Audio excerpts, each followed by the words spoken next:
Good evening, students. You are most welcome in our YouTube channel Learning with Rajesh. Learning with Rajesh आपके अपने YouTube channel में आपका बहुत बहुत स्वागत है। आशा है कि आप अपनी परीक्षा की तैयारी, अपने सब्जेक्ट की तैयारी अच्छे से कर रहे होंगे। जैसे कि आपको पता है, कक्षा 10 भूगोल हिंदी माध्यम में हमने संसाधन एवं विकास चैप्टर स्टार्ट किया हुआ है। इससे आज का अंतिम लेक्चर हम जानेंगे। अंतिम लेक्चर में आज हम जानेंगे मृदा संसाधन के बारे में, मृदा संसाधन, और उसके बाद जानेंगे कि मृदा संसाधन की क्या क्या समस्याएं हैं। सबसे पहला पॉइंट आज का हमारा मृदा संसाधन का अर्थ। जैसे कि आप जानते हैं, भूमि की ऊपरी दानेदार परत को मृदा कहते हैं। ये आपने कक्षा 8 एनसीईआरटी में भी पढ़ा हुआ है। उसके बाद वेरी वेरी इंपॉर्टेंट पॉइंट आज का कि मृदा निर्माण जो है उसके कारक कौन कौन से हैं, मृदा को बनने में कौन से कारक सहायता प्रदान करते हैं।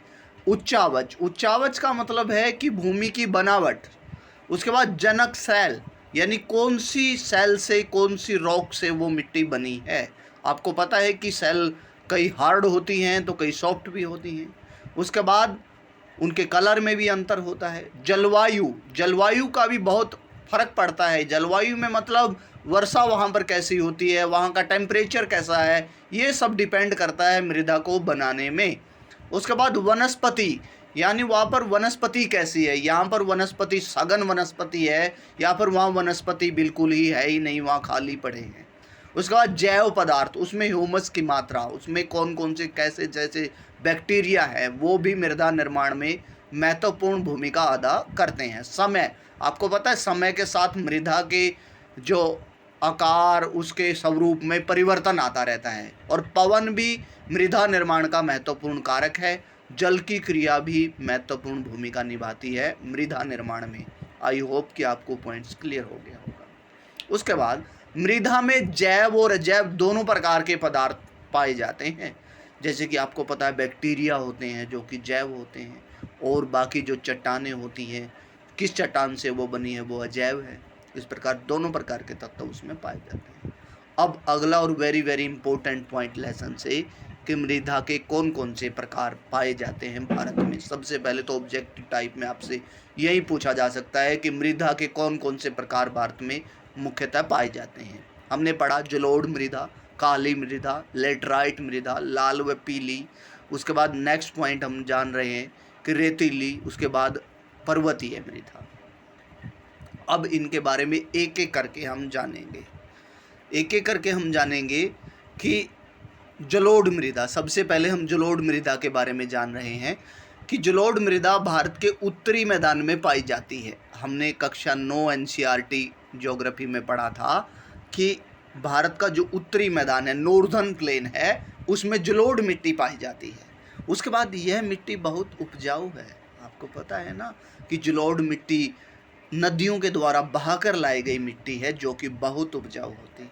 इसमें सभी पोषक तत्व पाए जाते हैं, जैसे कि फास्फोरस, पोटाशियम, कैल्शियम, लौह तत्व, सभी तत्व पाए जाते हैं। उसके बाद पूर्वी तटीय मैदान, आप जानते हैं कि पूर्वी तटीय मैदान किधर है, बंगाल की खाड़ी की तरफ भारत का पूर्वी तटीय मैदान है। वहाँ पर नदियों के बारे में आपने पढ़ा है कि कृष्णा, कावेरी, गोदावरी आदि महानदी आदि नदियाँ हैं और उनके डेल्टा हैं, और उन डेल्टाओं पे यह मिट्टी यानी जलोढ़ मिट्टी पाई जाती है। अब आपको पता है कि जलोढ़ मिट्टी बहुत उपजाऊ है, इस पर बहुत सी फसलें उगाई जाती हैं। पर्वतों के तलहटी क्षेत्र, यानी पर्वतों के जो तलहटी नीचे वाला एरिया है, वहाँ पर चौ और तराई क्षेत्र में भी यह मिट्टी पाई जाती है। इसके दो प्रकार हैं, आपको पता है, खादर और बांगर जलोढ़ मिट्टी के दो भाग हैं।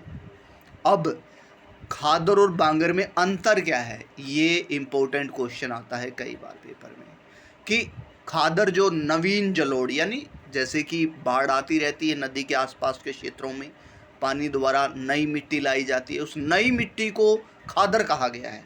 और जो पुरानी जलोढ़ है, यानी कई साल पुरानी बहाकर लाई गई मिट्टी है, उसको बांगर कहा जाता है। नवीन जलोढ़ यानी खादर में महीन कण पाए जाते हैं, पार्टिकल छोटे होते हैं। बांगर में मोटे कण पाए जाते हैं। और खादर ज़्यादा उपजाऊ मिट्टी होती है, जबकि बांगर कम उपजाऊ मिट्टी होती है। आई होप कि आपको पॉइंट्स क्लियर हो गया। कल पेपर में ऐसा भी आ सकता है कि खादर और बांगर कौन सी मिट्टी के भाग हैं, आई होप कि आप आंसर दे पाएंगे। नेक्स्ट पॉइंट, दूसरी इंपॉर्टेंट मिट्टी भारत की काली मृदा। इसे रेगुर मृदा भी कहा जाता है, इसे कपास की मृदा भी कहा जाता है क्योंकि इसमें कपास की फसल बहुत अच्छे से होती है। नेक्स्ट है, यह दक्कन पठार में, डेक्कन प्लेटू में पाई जाती है। उसके बाद महाराष्ट्र, गुजरात और मध्य प्रदेश मुख्य राज्य हैं इसके जहाँ पर, और छत्तीसगढ़ जिसमें यह मिट्टी पाई जाती है। इसमें नमी धारण करने की क्षमता ज़्यादा होती है, टू गेन मॉइस्चर, मॉइस्चर बहुत ज़्यादा होता है, यानी इतनी जल्दी सूखती नहीं है ये मिट्टी। आफ्टर दैट, उसके बाद फास्फोरस। देखो हमने पढ़ा जलोढ़ मिट्टी में बहुत से पोषक तत्व हो, लेकिन इसकी एक कमी है काली मिट्टी की, इसमें फास्फोरस की मात्रा कम पाई जाती है, lack of phosphorus there. I think you got all the points, सभी पॉइंट्स आपको समझ आ गए होंगे। अभी मैं प्रश्न पूछना चाहूँगा, मृदा निर्माण के 3 मुख्य कारक बताइए। आई होप कि आप आंसर दे पाएंगे। आप बताएंगे समय, जलवायु, सेल का प्रकार, ये मिट्टी निर्माण के महत्वपूर्ण कारक हैं। नेक्स्ट, लाल व पीली मृदा। लाल व पीली मृदा दक्कन पठार के पूर्वी व दक्षिणी भाग में पाई जाती है। दक्कन पठार आपको पता है दक्षिणी भाग में है भारत के, तो उसके पूर्वी और दक्षिणी भाग में ये पाई जाती है। कम वर्षा वाले क्षेत्रों में, याद रखिएगा कल पेपर में ऐसा भी पूछा जा सकता है कि कम वर्षा वाले क्षेत्रों में कौन सी मिट्टी पाई जाती है। लोह धातु की वजह से इसका रंग लाल होता है, जैसे कि नाम लिखा लाल व पीली, और जल योजन, डिहाइड्रेशन मतलब जल की कमी की वजह से इसका रंग पीला हो जाता है। Next important, laterite soil, laterite मृदा।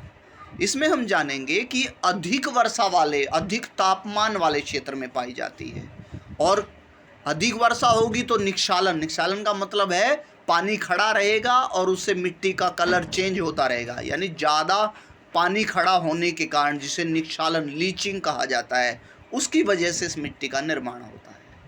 उसके बाद इसमें ह्यूमस कम पाया जाता है, क्योंकि क्या होता है अधिक टेम्परेचर के कारण बैक्टीरिया मर जाते हैं इसमें। उसके बाद इसमें ज़्यादा खाद डालकर खेती योग्य इसे बनाया जा सकता है, और बनाया भी गया है। किन राज्यों में? कर्नाटक, केरल, तमिलनाडु, यानी दक्षिण भारत के दक्षिणी राज्यों में इसे खेती योग्य बना दिया गया है खाद डालकर। तो कौन सी फसल? चाय और काजू जैसी फसल इस पर उगाई जाती है। उसके बाद नेक्स्ट इम्पोर्टेंट सॉइल, मरुस्थली, सैंडी सॉइल, जिसके बारे में आप जानते हैं। इसका रंग भूरा रेतीली होती है। इसमें वाष्पोत्सर्जन यानी इवेपोरेशन, इसमें यानी पानी नीचे क्या होता है, कंकड़ होते हैं, जिसकी वजह से पानी नीचे तो जा नहीं पाता। अगर बारिश भी हो जाती है तो पानी वाष्प बनकर, वाष्पोत्सर्जन का मतलब इवेपोरेशन रेट ज़्यादा होती है इसमें। इसमें कैल्शियम ज़्यादा होता है, यानी कंकड़ पत्थर ज़्यादा होते हैं। नेक्स्ट है वन मृदा, जिसे पर्वतीय मृदा भी कहा गया है, पहाड़ी क्षेत्रों में पाई जाती है, आपको पता ही है। नदी घाटी में यह दोमट प्रकार की होती है, और यह एसिडिक होती है, यानी एसिडिक होती है, इसमें एसिड ज़्यादा पाया जाता है, और ह्यूमस रहित होती है। अगला और इम्पोर्टेंट पॉइंट आज का, कि मृदा जो अपर्दन है, मृदा अपर्दन किसे कहा गया है? मृदा अपर्दन आपको पता है कि भूमि की ऊपरी परत का जल पवन द्वारा बहा ले जाना मृदा अपर्दन कहलाता है। अब मृदा अपर्दन तो कहलाता है, आपके माइंड में एक प्रश्न आ रहा होगा, सर ये मृदा अपर्दन क्यों होता है? मृदा अपर्दन तो हमें समझ आया, फिर इसके कारण क्या है? कारण है जैसे कि जल के द्वारा भी आपने अर्थ में पढ़ा है, पवन द्वारा, हिमनद द्वारा, गलत तरीके से जुताई करना, जैसे कि हमने अध्याय में पढ़ा है कि पहाड़ी क्षेत्रों में अगर ढाल के अगेंस्ट जुताई करें तो ठीक रहेगा, अगर ढाल के जैसे ढाल है वैसे ही जुताई करें तो क्या होगा, नालियां बन जाएंगी उसमें, और नालियां बनने की वजह से पानी सीधा नीचे की तरफ आएगा और मिट्टी को बहा ले जाएगा। यानी गलत तरीके से जुताई करने से भी मृदा अपर्दन होता है। वनोन्मूलन मतलब वनों के कटाव से, अति पशुचारण की वजह से, खनन की वजह से, जो कि हमने कल मृदा के जो भूमि डिग्रेडेशन, भूमि के निम्नीकरण के बारे में पढ़ा था, वही कारण मृदा अपर्दन के हैं। अब हम जानेंगे कि सर कारण तो हैं, उपाय भी होंगे फिर तो। कि मृदा के अपरदन को रोकने के उपाय भी होंगे। अब उपाय कौन से हैं देखिए। उपाय जानने से पहले हम छोटा सा एक टॉपिक और जान लेते हैं कि मृदा अपरदन के प्रकार। मृदा अपरदन कई प्रकार का होता है। जैसे नाली का अपरदन, मैंने अभी बताया कि अगर ढाल के समानांतर, बिल्कुल जैसे ढाल है वैसे ही जुताई करें तो क्या हो जाएगा, मिट्टी बह जाएगी और नालियां सी बन जाएगी, और उसके नाली का अपरदन कहते हैं। यानी कहने का मतलब है जब बहता हुआ पानी मिट्टी में नालियां बना देता है, उस अपरदन को नाली का अपरदन कहते हैं। अब क्या होता है, कई बार बहुत से पानी द्वारा मिट्टी की ऊपरी परत घुल कर बह जाती है, उसे चादर अपरदन कहा गया है। और कई बार क्या है, पहाड़ी क्षेत्रों में तेज पवन भूमि का एक टुकड़ा ऊपर एक हिस्सा ही बहा ले जाती है, जिसे पवन अपरदन कहते हैं। आई होप कि आपको समझ आ गया होगा। और ऐसी नालिका, जैसे अभी हमने पढ़ा कि नालिका बन जाती है, नालिका वाली भूमि जो कृषि योग्य नहीं रहती है उसे चंबल क्षेत्र में उत्खात भूमि कहा गया है, बेडलैंड कहा गया।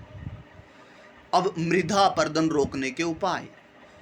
समोच्च रेखीय जुताई, यानी हमें ढाल के विपरीत जुताई करनी चाहिए, ताकि क्या हो, एकदम तेजी से पानी ढाल पे नीचे ना आ सके। सोपान यानी सीढ़ीदार खेती होनी चाहिए। पहाड़ी क्षेत्रों में सीढ़ीदार खेती का मतलब है सीढ़ियाँ सी बना देनी चाहिए खेतों में, ताकि पानी एकदम बहाव से नीचे ना आए। पट्टी कृषि मतलब जैसे मैंने कल बताया था कि भूमि निम्नीकरण को रोकने के लिए पट्टी कृषि करनी चाहिए, यानी बीच बीच में घास की पट्टियाँ उगा देनी चाहिए। रक्षक मेखला यानी पेड़ों की मेखला बना देनी चाहिए, ताकि मृदा का जो ऊपर जो जड़ है ना पेड़ों की, वो मिट्टी को कस कर रखे, ताकि उसका बहाव ना हो। और मिट्टी को घास द्वारा ढक कर, कई बार क्या होता है थोड़ी सी भूमि हो तो उसे हम घास से ढक देते हैं, ताकि क्या हो, मिट्टी में नमी बनी रहे, और नमी बनी रहेगी तो मिट्टी का अपरदन कम होगा। अब आज का गृह कार्य। आई होप कि आपको सेशन बहुत अच्छा लगा होगा, बातें क्लियर हो रही होंगी पॉइंट से, इन लेसन से रिलेटेड। अब आज के प्रश्न आपके लिए गृह कार्य है। भारत में पाई जाने वाली मिट्टियों का वर्णन कीजिए। मृदा अपरदन का अर्थ और कारण बताइए। मृदा अपरदन के प्रकार बताइए। मृदा अपरदन को रोकने के उपाय भी बताइए। और लास्ट प्रश्न आज का, पूर्वी नदी तट डेल्टाओं पर पाई जाने वाली मिट्टी का नाम व विशेषताएं बताइए। अभी आपने पढ़ा कि पूर्वी नदी तट यानी बंगाल की खाड़ी के आसपास वाली नदियों के डेल्टाओं पर जलोढ़ मिट्टी पाई जाती है। इसकी विशेषताएं आपने पढ़ा, बहुत उपजाऊ होती है, सभी पोषक तत्व पाए जाते हैं। ये इस मिट्टी में अनाज वगैरह बहुत अच्छे से उगाए जाते हैं। इसके दो प्रकार होते हैं, खादर और बांगर होते हैं। आई होप कि आपको सेशन पसंद आया होगा। Learning with Rajesh YouTube channel please like कीजिए, शेयर कीजिए, सब्सक्राइब कीजिए। And thank you and have a bright और पीसफुल इवनिंग।